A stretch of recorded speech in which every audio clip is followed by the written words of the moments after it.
our division of agriculture physics, we are doing uh, a lot of work on soil physical health assessment, and a software has also been made. So I just make you aware what is the importance of soil physical health, and uh, how what the work the division is doing in this line. Uh, so let me share to fill up the gap. Uh, After listening so interesting lectures on water, nitrogen, and carbon, and also the uh, soil, digital soil mapping, and soil resources assessment, and also the mechanistic and empirical models for addressing soil processes. Uh, Let me just share my screen. So I want to discuss about soil physical health under different land use management practices. So as you know, suitability of plant growth depends on both chemical as well as its physical fertility. We know chemical fertility, it is the ability of the soil to provide essential nutrients for plant growth, whereas physical fertility as per Hillel is the capacity of soil to permit air and water entry and movement through pores, its thermal regime and mechanical resistance to emerging seedlings and growing roots, and positional ability of nutrients to crop roots. And soil health, as per the definition by Doran, is the continued capacity of soil to function as a vital system within ecosystem and land use boundaries to sustain biological productivity, maintain the quality of air and water environments, and promote plant, animal, and human health. Sometimes soil health uh, uh, is uh, also, sometimes the term soil health is used, and sometimes the term soil quality is used. Mainly the producers use the term soil health, whereas which is qualitative, just like our human health. uh, but scientists mainly use the term soil quality, and it is mostly quantitative. Soil quality is nothing but the capacity of the soil to function within the land use boundary. And so, and what are the soil has some six specific function, and the quality of the soil is the capacity of the soil to function. What are the function? It is water flow and retention, solute transport and retention, physical stability and support, retention and recycling of nutrients, buffering and filtering of potentially toxic materials, maintenance of biodiversity and habitat. So soil has to soil quality is the ability of the soil to perform these functions only. So when we are telling soil quality, it includes its physical quality, its chemical quality, and biological quality. And these are the minimum data sets for physical, chemical, and biological quality.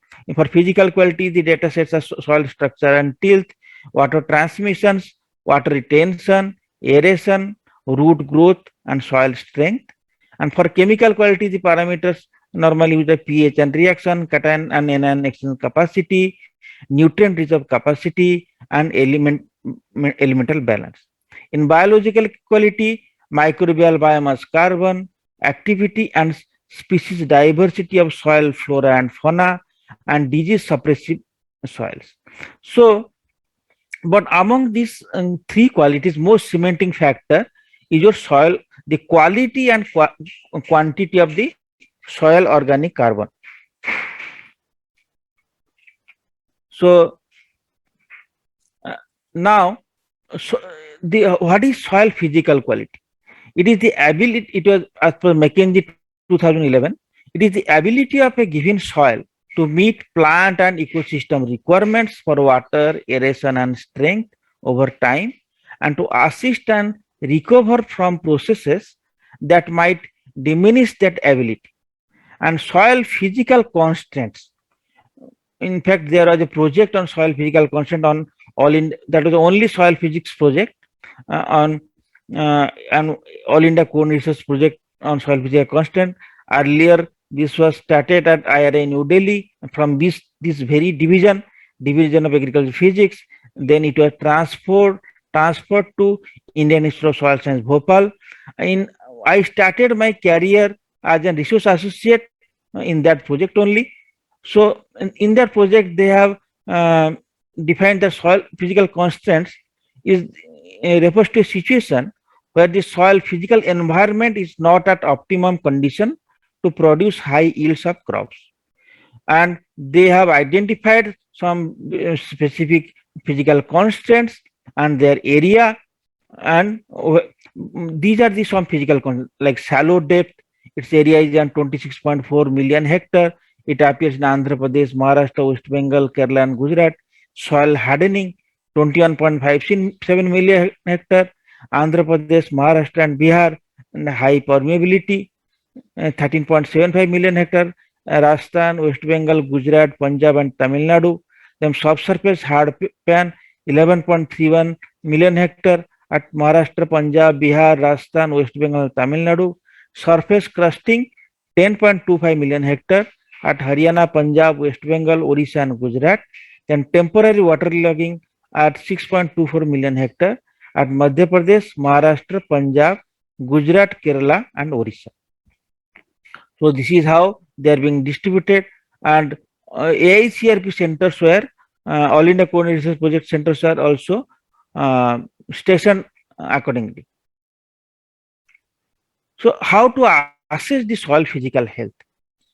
There are different, normally soil physical health are assessed by some indices like least limiting water range, physical rating of soil, story index, ACE index, then soil conditioning index, soil stability index. In soil stability index, these are the different parameters are there like mean yard diameter, geometric pin diameter, aggregate stability index, whole soil stability index, normalized stability index, and so on and so forth. So now let me talk something about least limiting water range. Earlier, the concept of non-limiting water range was developed by late in 1985, and later it was modified to least limiting water range by Da Silva 1994, who proposed the index of structural quality of soil for crop growth. So late in 1985 recognized four physical conditions related to plant growth, including soil water, soil ball density, pore size distribution, and its soil mechanical resistance to penetration. They influence the these. He told that these parameters can characterize your soil physical condition. Non-limiting water range represents volumetric water content range where root growth is not affected by airfield porosity, water potential, or soil strength. Assumption is that the range of soil water available for plant use may be limited by poor aeration at wet range and high strength at dry range. Least limiting water range is numerically equal to non-limiting water range and is probably a more appropriate term because it does not apply that water use suddenly switches on and off at prescribed limiting values. Least limiting water range characterizes a single range of soil water content beyond which available water, soil aeration, and mechanical resistance impose significant limitations to root growth. So this is how the least limiting water range has been defined. The shaded portion is least limiting water range.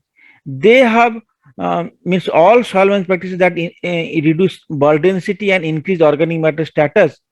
They widen the least limiting water range and hence improve your soil structure condition according to Silva and K.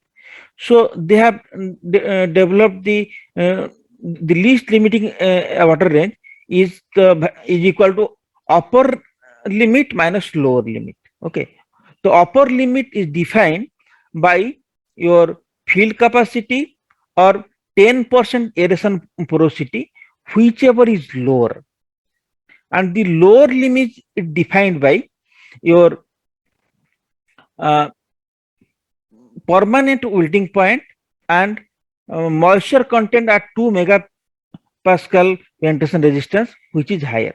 So this shaded portion comes the least limiting water range. K and Angers 2002, they have given a limit for the least limited water range. On that basis, soil physical quality can be defined. So if it is more than 0.2 on volumetric basis, it is very good. 0.15 to 0.2, it is good. 0.10 to 0.15, it is moderate. Less than 0.1, it is poor. So for different conditions, uh, you, the least limiting water range values have been given. 4 different conditions have been taken. If the airfield porosity is more than field capacity, more than equal to, then we have to take the upper limit as field capacity. And if moisture content at 2 megapascal penetration resistance is less than equal to permanent wilting point, we have to take the wilting point value as lower limit. Then this is my LLWR. Similarly, if airfield porosity, moisture content at 10% airfield porosity is greater than equal to field capacity, again the upper limit is field capacity. And if the moisture content at 2 megapascal penetration resistance is more than equal to your permanent wilting point, we have to take this moisture content at 2 megapascal penetration resistance as the lower limit. Accordingly, this has been designed for 4 conditions on permutation basis. It has come. So, Dr. Pramila Agrawal, she was a professor in our division, a great soil physicist.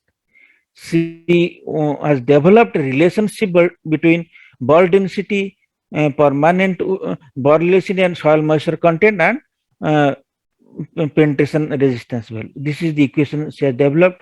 Using this equation, one of my student, Dr. Sumant Chatterjee, he has developed the least limiting water range for different ball density values at different crop growth stages, under both mulching condition and non-mulch condition also. And he found that wherever the mulching is used, the least limiting water range is more. And this is a paper by Dr. Agrawal in 2013. And what they tried to show that they are telling that normally we tell the available water content, that is permanent wilting field capacity minus permanent wilting, that is a mostly static parameter. This does not address the changes in the field condition. Okay, so you see at different days after showing, they have monitored, and what they found, it is morely static. Compared to that, when they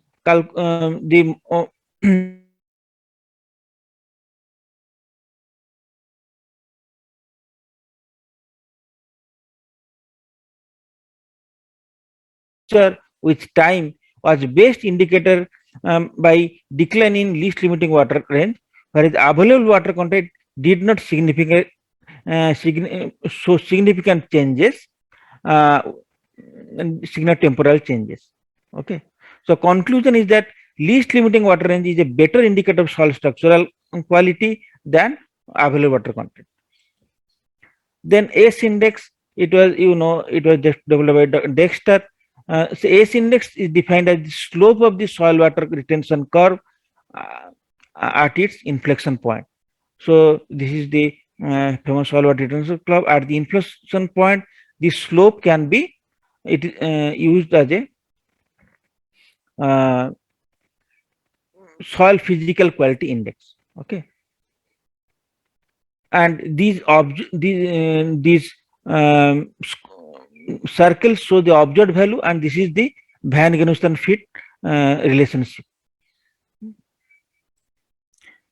And this is the famous Van Genusten Moellem equation showing theta is equal to theta saturation minus theta residual into 1 plus alpha h to the power n to the power minus m plus theta residual.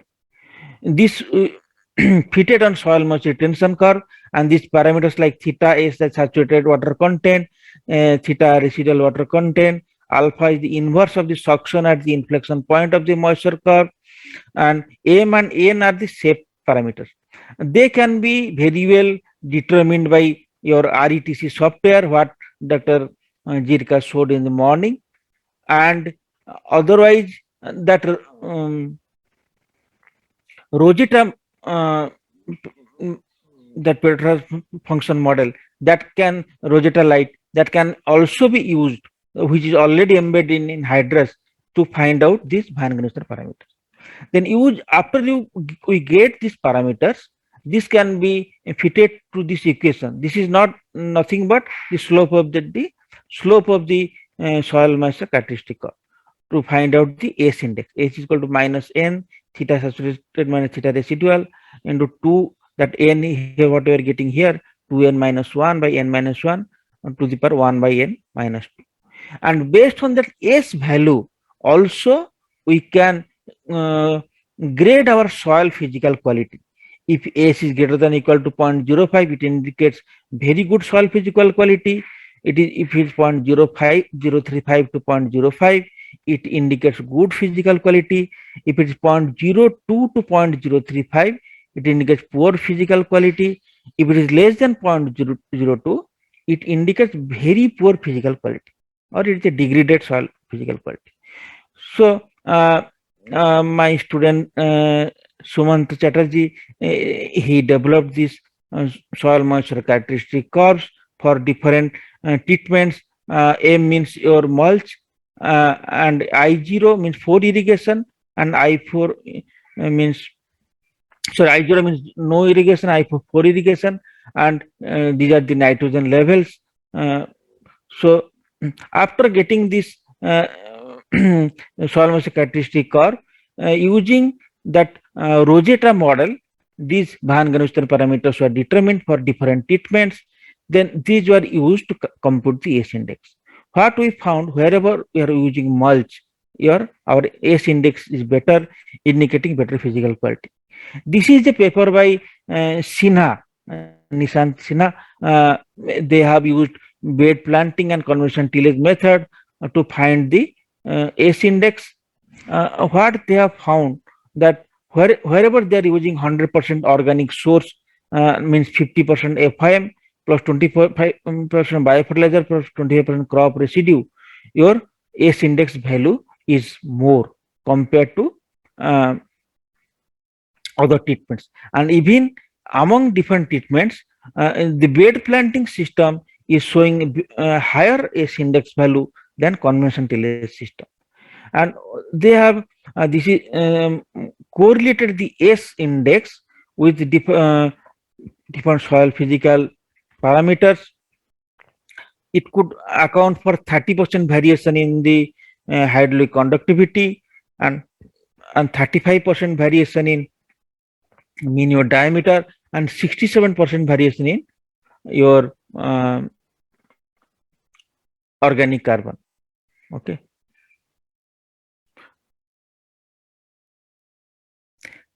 Then Garg, he was the principal scientist in our division in 2009. What they have showed that wherever 100% NPK recommended of fertilizer and FIM is applied at the rate of 15 ton per hectare, this improved almost all the parameters. Like it has improved the organic carbon, it has reduced the ball density, improved the mean diameter, and your macro percentage has improved, its saturated hydraulic conductivity has improved, and what they more important to see, that your S index value, it has also improved. Okay. And they have also conducted study on use of fly ash and biogas slurry. Wherever they are applying 60 kg, 60 ton per hectare of biogas slurry, your S index is higher, and also there is improvement in the root length density. Similar, wherever they are applying they applied 1.5 ton of fly ash, the ACE index is also higher, the ball density is lower, and also the root length density uh, was higher. Then Gupta and Abrol, Dr. R.P. Gupta was the principal investigator for that AICRP and soil physical constant. He was from this division agriculture physics, and they developed a soil physical index called uh, productivity rating index, and that is a multiplicative index, that it is equal to RA, RB in RA into RB into RC into RD into RE into RF and RG and RH. RA is the physical rating index for soil depth, RB is the physical rating index for ball density, RC is the physical rating index for infiltration rate, RD is the physical rating index for available water storage, RE is the physical rating index for organic matter content at 10 cm soil depth, RF is the physical rating index for capillary porosity at 0 to 60 centimeter soil layer. RG is the physical rating index for water table depth, and RH is the um, physical rating index for land slope. They thought that these 8 parameters can be used to characterize the soil physical health of a soil. So they have also given the ranges. Example for different. This is for soil depth. If this soil depth, for example, if the soil depth is less than 20 centimeter, then for coarse texture soil, the rating should be 0.7, and for medium and fine texture soil, it should be 0.9. Similarly, if the soil depth is 100 to 150 centimeter, then for coarse texture soil, rating is 0.95, and for medium and fine texture is 1. Similarly, this is the physical rating index for water table depth. If water table depth is less than 50 centimeter, it is value is 0.8, 50 to 100 is 0.9, or more than 100 is 1. Then physical rating is for land slope. For example, if land slope is 1 to 2%, for coarse texture soil, the rating is 0.95, and for medium to fine texture soil, it is 1. So the equation that I showed earlier, we can put this value based on your slope and based on all your properties to compute your unified physical rating index. So using this such, I showed some example. They have given the value for all the 8 parameters. They have given the ranges. Okay. Then Dr. Pamela Agrawal and the group in our division of agriculture physics, they have developed a web-based decision support system for soil physical health assessment using this concept of Gupta and Abrol. Okay. Then you can put your values and you can find out your soil physical health of your soil. This is a very important contribution from our division. They have also provided like physical rating index for unified, this is value for soil texture. Okay. And these are the rating. Similarly for rating for your hydraulic conductivity, and these are the range, and these are the rating. Similarly for your available water capacity, and this is the range, and these are the value. Similarly for organic carbon, this is the range, this is the value. And for non-capillary porosity, it is, if it is 12.5 to 15, your rating will be 1.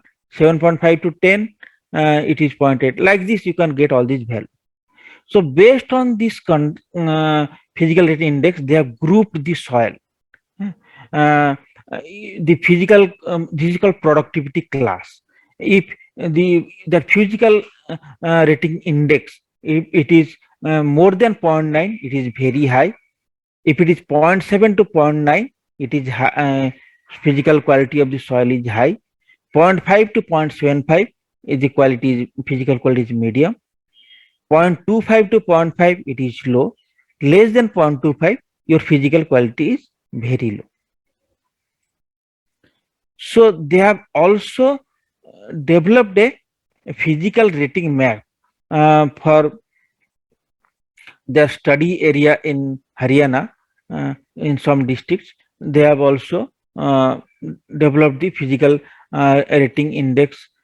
So, uh, based on your physical rating value, wherever your physical rating index is low, those area need special attention. So accordingly, you have to follow specific. Uh, this was published by Amri and J. Detail in Geoderma. You can follow specific physical management practices, soil physical to improve its soil physical health. Similarly, the physical ratings for wheat cultivation, and this is for rice cultivation. And what they have found, that there is a relationship, linear relationship between your physical rating index and your rice and wheat yield. It could account for 67.9% variation in rice yield and 67% variation in wheat yield. Then question come the soil physical health management. This is the finding of AICRP soil physical constraints. After finding out the physical quality or physical health, if we find some specific problems, we have to address it. For example, for management of highly permeable soil, uh, these are some technology developed like compaction, clay addition technology, clay addition and compaction technology.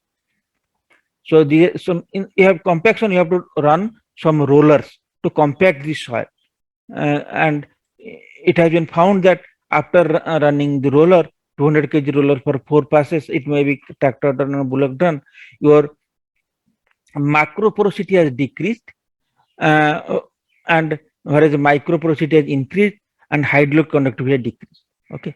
Similarly, they have done for 200 kg for 8 passes, and this is the result. And because of this thing, compaction, they have found that your yield is increasing. Rice yield has increased in Coimbatore, and also the nutrient use efficiency has increased. So that's why all these things are interrelated. Your soil physical health management has a great role in improving our resource use efficiency, especially water and nutrient use efficiency. Similarly, at Jobner, they in a loamy sand soil, they have found that due to compaction, this is a very popular technology. There is this is the change in the crop yield, and it varies from for different crops. For millet, it is 38.4% improvement, whereas in Taramera 16.1% and wheat 9.1% improvement in crop yield. In Coimbatore, for 3 years, they have also tried different treatments as uncompacted, unpuddled, uh, and uh, sorry, uncompacted and puddled, and uncompacted, puddled, and with gypsum. So these are some physical manipulation, and they have done. And what they have found, that there is very good response to your our compaction treatment. For example, compacted and puddled, in the first year the yield is 51.6 kg, it is the highest value, and for second year, however, it is 36.9%, 9 kg, 9 quintal. It is still the sorry, first Kharif and Rabi season, both the season they have studied, and there is improvement in your crop yield. Similarly, for highly permeable soils of this thing, they have tried this compaction technology in different places.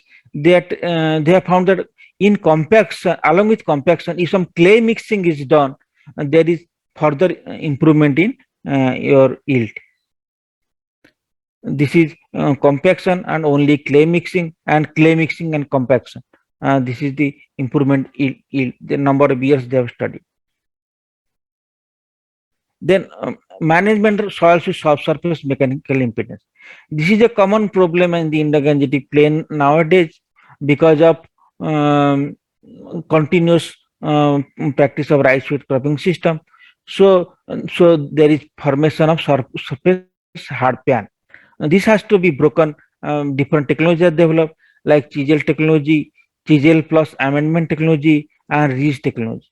And also nowadays this conservation agriculture practices has come, which is able to over the time minimize this compaction effect.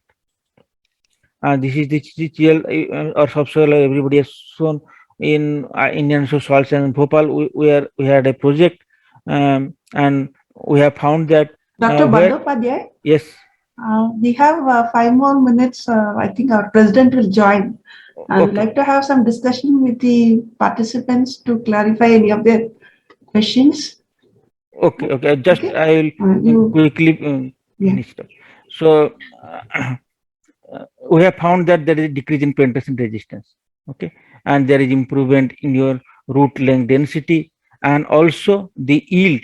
Wherever deep tillage is followed, we have found that there is improvement in yield of soybean PGNP and soybean PGNP cropping intercropping system, and also the hydraulic conductivity of the soil has also improved wherever you are following that deep tillage practices, and sorptivity has also improved under deep tillage, and so profile moisture storage has also improved wherever we follow the deep tillage in vertical, and this is the yield. There is improvement in yield. Then this technology has also been practiced at different places, and there is improvement and yield has already been taken place. Similarly, this is the technology for slowly permeable black soil like ridge and furrow, broad bed and furrow, and ridge and sunken bed. So there is good response of this technology for different slope condition. And this is the broad bed and furrow and flat bed system. In Bhopal, we have seen that there is response to this technology at Parbhani. This is this. So since the time is short, let me rush through. We have found that broad bed and furrow system has improved our soybean yield, reduced runoff and soil loss, and reduce the nitrogen loss also. This raised bed and sunken bed technology, it has also resulted in higher paddy yield compared to farmers' practice. The same story. Now this is the percentage increase in yield under different management practices. Similarly, for technology for hardening soil and chalka soil, we have to add slowly decomposing residue. For crusted soil, we have to add seed line and follow the seed line and mulch technology. Means after sowing the seed, we have to apply FIM in those lines. And for shallow soil, you have to follow the ridge technology, and there is response to this technology with respect to yield of the crop. Then this is the economic evaluation of technology. Whatever technology you are telling, it must be economically viable. Then only it will be accepted by the farmer. As you can find that clay mixing and compaction is very, in Jobnor, that is called desert technology. It is very high BBI benefit cost ratio, widely accepted by farmers. So the future research needs, we have to carry out impact assessment of the technology, identify and delineate any other soil physical constant, development of comprehensive soil physical quality indices using minimum data sets to identify soil physical constant, development and refinement of eco-friendly technologies in a farmer's participatory approach, and prescription of site-specific ameliorative measures through appropriate user-friendly simulation model. And thank you.